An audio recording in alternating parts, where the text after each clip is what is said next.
guys, my name is Crystal. Welcome to my YouTube channel. Welcome all subscribers, welcome new. If you like my videos, please press the like button and please do subscribe. Alexa, what's the time, please? Sorry, I've got it on low volume. Alexa, what's the time, please? It's 4:13 p.m.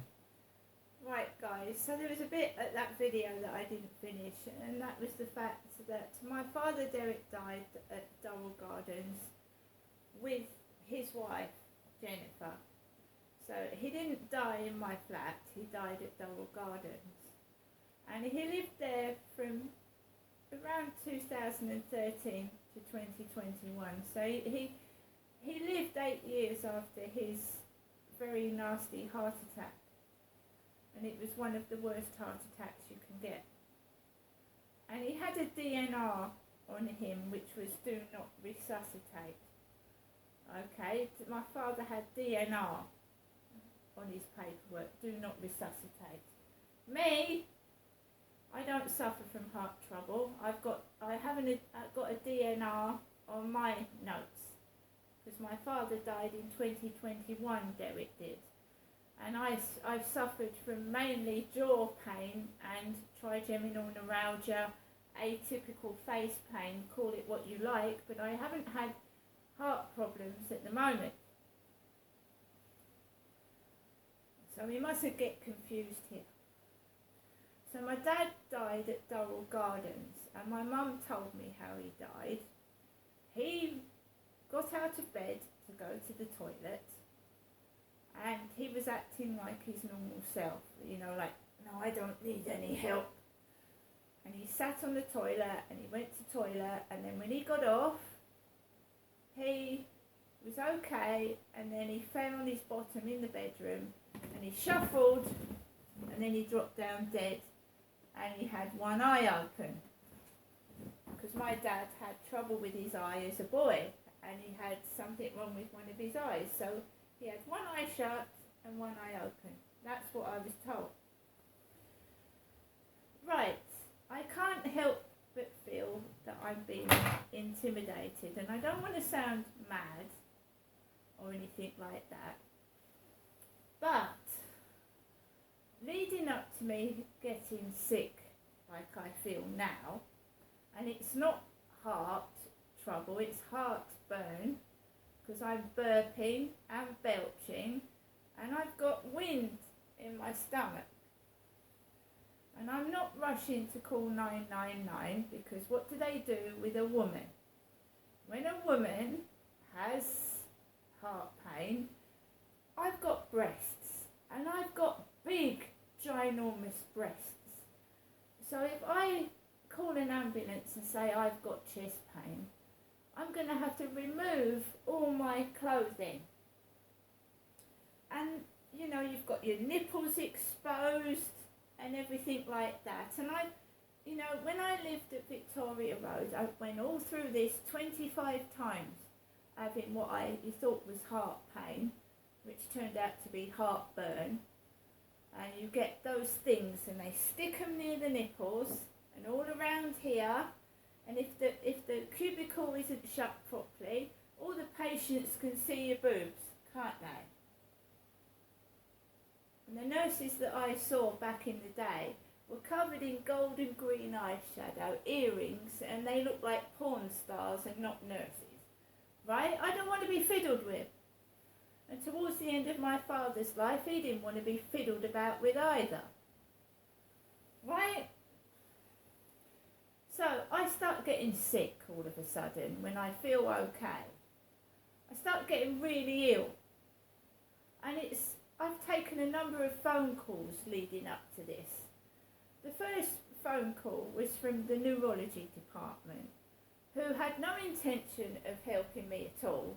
And they start asking questions, knowing that they're not going to help me.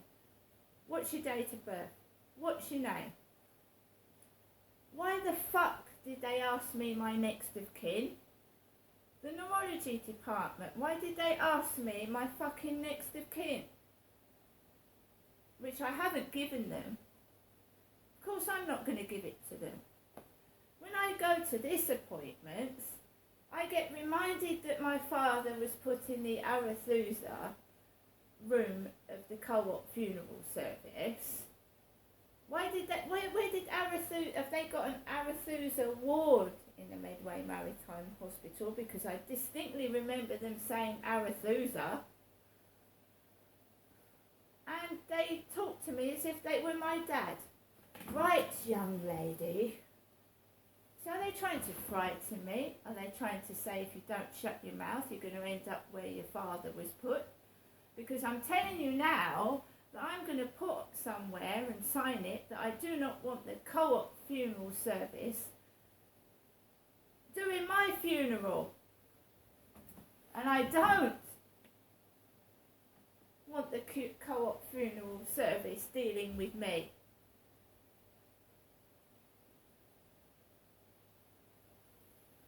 And then I've got my mother's down here and my son's gone off to London or Gloucestershire or wherever he is at the moment because I don't actually know. And, you know, I get asked who my next of kin is and I'm left down here with my mother and obviously Charlotte, who was my sister's daughter. So am I Charlotte's auntie? I'm not a granny and I'm not Charlotte's mum, I'm Charlotte's auntie.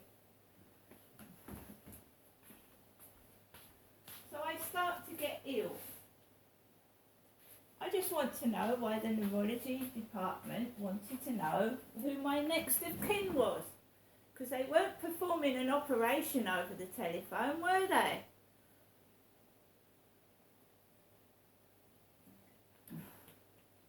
You usually ask for someone's next of kin if someone's seriously ill and in danger of dying.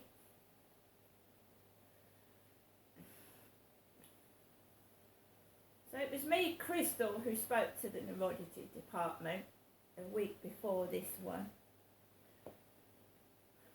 Right. So there's that. And I just want to know why, since my dad's died, why my mum is ringing me 4 or 5 times a day. When 2 months before my dad died, she must have rung me once or twice, just to tell me not to go up and see my father. And one wonders what was going on there. So why do I need to be watched 24/7, phone calls? And Friday night, she called me nearly 12 o'clock in the evening when those kids were making a horrendous amount of noise. So we've got King Charles III's coronation in May, and all being well, I'll see my mum's birthday on the 14th of May, because it's not my birthday in May, it's my mum Jennifer's. My birthday is in September. My mum's birthday is the same month that King Charles III is having his coronation. And as I said before, that my mum Jennifer is the same age as Charles and Camilla. I'd be old enough to be their daughter, because you've got to remember that they're in their 70s, and if Charles and Camilla had a daughter or a son together, she probably would have been in her 40s and 50s, wouldn't she? Or he. Right, but as far as we know, Charles III and Queen Consort Camilla don't have any children together. Well, that's what we all think, isn't it? We don't know. You know, great big secrets Prince Harry's been sharing in his book. And why would Prince Harry say that the royal family should actually come clean? What should they come clean about? What are they hiding, if they're hiding anything? But as far as I know, Charles and Camilla have not had any children together.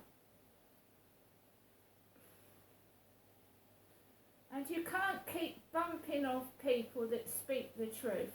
And how many people in this world go missing, or presumed dead, or they suddenly commit suicide?